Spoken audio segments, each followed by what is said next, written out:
Assalamualaikum warahmatullahi wabarakatuh. Sebelumnya, perkenalkan nama saya Muhammad Marsalam dengan NPM 2036021050. Di sini saya akan mempresentasikan tugas manajemen perubahan dengan dosen pengampu Bu Ainun Nazria SPD MSc. Tugas presentasi tersebut adalah mereview sebuah modul yang berjudulkan Change Management. Di sini saya akan mereview dari bab 4 sampai dengan bab 5. Slide pertama, bab 4, analisis perubahan, diagnosis for change. Manajemen perubahan diawali dengan penentuan kebutuhan untuk perubahan, skala perubahan, segmentasi perubahan, metodologi perubahan, pendekatan perubahan, komunikasi perubahan, teknik perubahan, dan analisis antisipasi efek perubahan. Penentuan kebutuhan perubahan dianalisa dengan adanya dinamika tuntutan internal dan eksternal organisasi dalam merespon tingkat persaingan dengan para kompetitor dan perubahan besar. Perubahan biasa dilakukan di skala strategis maupun skala teknis. Siemens, yang dikenal sebagai perusahaan yang memproduksi alat komunikasi, menangkap tuntut pasar di segmentasi transportasi, sehingga mereka melakukan diversifikasi produk dari alat komunikasi ke alat transportasi, seperti membuat gerbong MRT, seperti perusahaan Samsung yang hanya dikenal sebagai inovator produk alat rumah tangga seperti TV, mesin pendingin, merambah produk ke alat komunikasi seperti handphone dan alat transportasi seperti mobil. Demikian juga dengan tuntutan perubahan muncul bisa mendorong organisasi melakukan perubahan di skala yang berbeda, seperti perubahan departemental dan fungsi manajerial di berbagai bidang berbeda di dalam perusahaan tersebut. Dalam perkembangan implementasi konsep manajemen SDM usaha, tuntutan globalisasi dan keterbukaan informasi juga memberikan pengaruh terhadap metodologi dan pendekatan perubahan dalam sebuah institusi. Sedang kadang perubahan cukup diinformasikan dan menjadi bahan koordinasi di kalangan pemerintah. Namun, kondisi keterbukaan saat ini sering memicu tuntutan perubahan yang berasal dari karyawan tingkat bawah atau bottom up. Dengan adanya dinamika bisnis dan teknologi yang begitu cepat, antisipasi terhadap sebuah orientasi perubahan perlu dilakukan. Hal ini sering terjadi karena prediksi perubahan tidak secepat tuntutan perubahan organisasi. Kegagalan proses perubahan tidak hanya disebabkan oleh perencanaan dan kontrol yang kurang matang, namun antisipasi dari kondisi percepatan tersebut perlu menjadi bahan analisa. Dalam melakukan pengelolaan perubahan organisasi, perlu memperhatikan kesiapan internal dalam perubahan. Oleh karena, langkah pertama yang perlu dilakukan adalah proses unfreezing, yaitu tahapan di mana menyiapkan sistem yang bisa menyesuaikan peluang perubahan. Unfreezing ini ditunjukkan pada setiap pemangku kepentingan seperti owner, top manajemen, hingga karyawan non-staff sekalipun. Kemudian, setelah sistem sudah cukup fleksibel, proses perubahan dapat sehingga agar perubahan bisa terkendali, proses refreezing sebagai tahapan pengetatan pada sistem baru harus segera diberlakukan.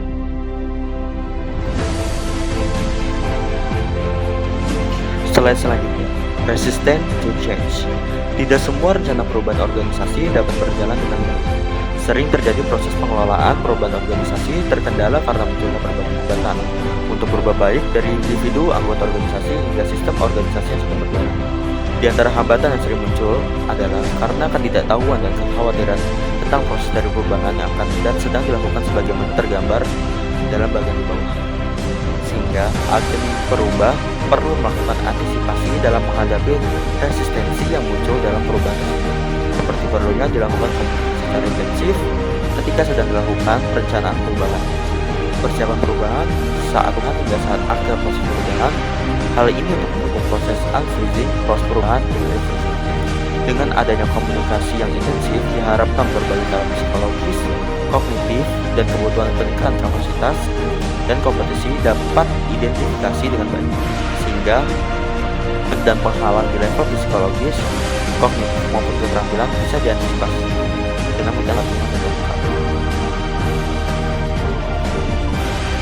Slide selanjutnya, bab 5, implementasi manajemen perubahan.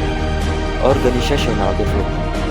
Pengembangan organisasi atau audit adalah sebuah pendekatan untuk perubahan organisasi di mana para pegawai menentukan sendiri sebuah perubahan serta mengimplementasikannya yang biasanya dilakukan dengan pelatihan dan arahan konsultan.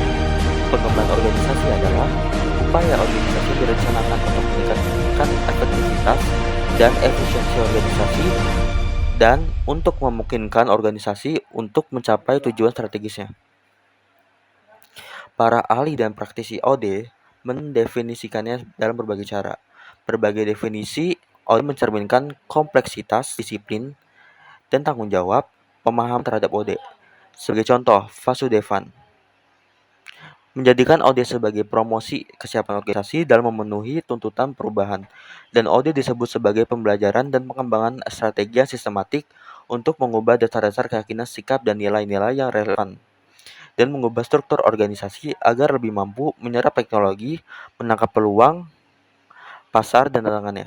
OD bukanlah sebuah aktivitas pelatihan, pengembangan pribadi, pengembangan tim, pengembangan sumber daya manusia, pembelajaran dan pengembangan learning and development atau bagian dari manajemen SDM. Karena sesungguhnya OD adalah sebuah perubahan yang melibatkan orang, pengembangan proses, sistem dan struktur. Tujuan utama OD adalah untuk mengembangkan organisasi, bukan untuk melatih dan mengembangkan staf. Tujuan OD adalah untuk meningkatkan tingkat kepercayaan antar pribadi di antara karyawan, kepuasan, dan komitmen karyawan. Menghadapi masalah bukan mengabaikan mereka. Secara efektif mengelola konflik, meningkatkan kerjasama dan kolaborasi di antara karyawan, meningkatkan pemecahan masalah organisasi, dan untuk dimasukkan ke dalam proses yang akan membantu meningkatkan operasi yang sedang berlangsung organisasi secara terus-menerus.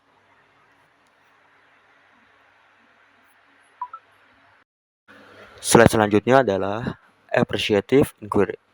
Prinsip appreciative inquiry yang pertama adalah konstruksionis prinsip. Yang kedua, prinsip of simultaneity. Yang ketiga, open book Paucik prinsip. Yang keempat, anticipatory prinsip. Yang kelima, positive prinsip. Yang keenam, prinsip of wholeness. Slide selanjutnya adalah positive organizational scholarship. Positive organizational scholarship berkaitan dengan berbagai hasil studi proses dan atribut organisasi, serta anggota organisasi yang positif. POS tidak mewakili satu teori tertentu, namun berfokus pada dinamika yang biasanya digambarkan dengan kata-kata seperti keunggulan, berkembang, ketahanan, atau kebajikan. POS merupakan perspektif yang lebih luas yang mencakup masalah pengukuran dan menguatkan pada ide-ide kebaikan dan potensi kemanusiaan yang positif. Ini meliputi perhatian pada potensi positif seseorang, misalnya proses kemampuan struktur, metode, motivasi, misalnya tidak egois, perhatian, memberikan kontribusi tanpa kesombongan, dan hasil atau efek, misalnya vitalitas, kebermaknaan, kegembiraan, hubungan berkualitas yang berhubungan dengan fenomena positif. POS dibedakan dari studi organisasi tradisional karena berusaha untuk memahami apa yang mewakili dan pendekatan pada kondisi manusia. Fenomena perilaku positif lainnya diantaranya adalah community psikologi, humanistic, organizational behavior, organizational development, prosocial motivation, and citizenship behavior, and corporate social responsibility. Slide ke-9 ada change-making approach. Change-making dan organisasi merupakan upaya untuk mengalirkan pesan intrinsik tindakan manusia, menghubungkan ke arah tertentu, memberikan bentuk tertentu, melalui pendekatan generalisasi dan pelembagaan sebuah makna dan aturan tertentu. Dalam proses manajemen perubahan, perlu diketahui sejauh mana change-making anggota organisasi memberikan pengaruh terhadap capaian implementasi perubahan. Hal ini dapat dipahami karena perubahan menciptakan gangguan yang memicu change-making. Menurut Wake, sense-making adalah sebuah proses dialog dan narasi. Menurut Brown, Gephardt, termasuk di dalamnya adalah berbagai bentuk komunikasi. Menurut Watson and Burgill, Shapney, secara lisan maupun tulisan, formal dan non-formal. Namun secara khusus, sense-making adalah praktek percakapan dan sosial. Menurut Gephardt, dalam arti verbal dan non-verbal, menurut Geo Encyclopedia and Gioia, seseorang terlibat dalam melakukan gosip dan negosiasi, saling bertukar cerita, rumor, dan pengalaman mereka, mendapatkan informasi dan memberikan catatan pada sebuah hal atau mengenali sebuah tanda seperti perilaku dan aksi, untuk memberikan kesimpulan dan memberikan sebuah makna. Menurut Isabella, Gia dan CTPD, Gioia, dan Thomas N. Labenka. Slide selanjutnya yaitu mengelola perubahan. Manajemen perubahan adalah sebuah perubahan organisasi lingkungan, struktur, budaya, teknologi, atau orang-orang dalam menghadapi sebuah tuntutan, realitas organisasi, dan kesempatan atau ancaman. Cara pandang terhadap perubahan adalah misalnya dengan pendekatan metafora air tenang, yaitu penjelasan praktek-praktek tradisional dan teori tentang organisasi yang menyamakan organisasi pada sebuah kapal besar yang berlayar di laut, yang tenang, yang terkadang terkena badai. Dan cara pandang metafora arung jeram yaitu menganggap bahwa organisasi sebagai rakit kecil yang berjalan di sungai berarus deras. Proses perubahan organisasi menurut Kurt Lewin terdiri dari 3 proses yaitu unfreezing, implementasi perubahan, dan refreezing. Hal ini untuk mengantisipasi berbagai hambatan perubahan seseorang yang terdiri dari kekhawatiran seseorang akan kehilangan nilai, kekhawatiran ketidaktahuan, dan adanya keyakinan bahwa berubah tidak baik untuk organisasi. Hal ini akan memunculkan halangan dalam proses pemberdayaan. Slide selanjutnya yaitu ada pendekatan kontingensi dan proses. Pendekatan kontingensi adalah sebuah proses dalam manajemen perubahan meyakini bahwa ada suatu cara terbaik dalam melakukan perubahan organisasi. Tipe perubahan atau cara perubahan dianggap bervariasi tergantung pada tantangan yang dihadapi. Misalnya, adalah skala perubahan yang menjadi tujuan, tingkat penerimaan perubahan bagi anggota organisasi, tipe manajemen perubahan, waktu yang dibutuhkan, dan kinerja organisasi.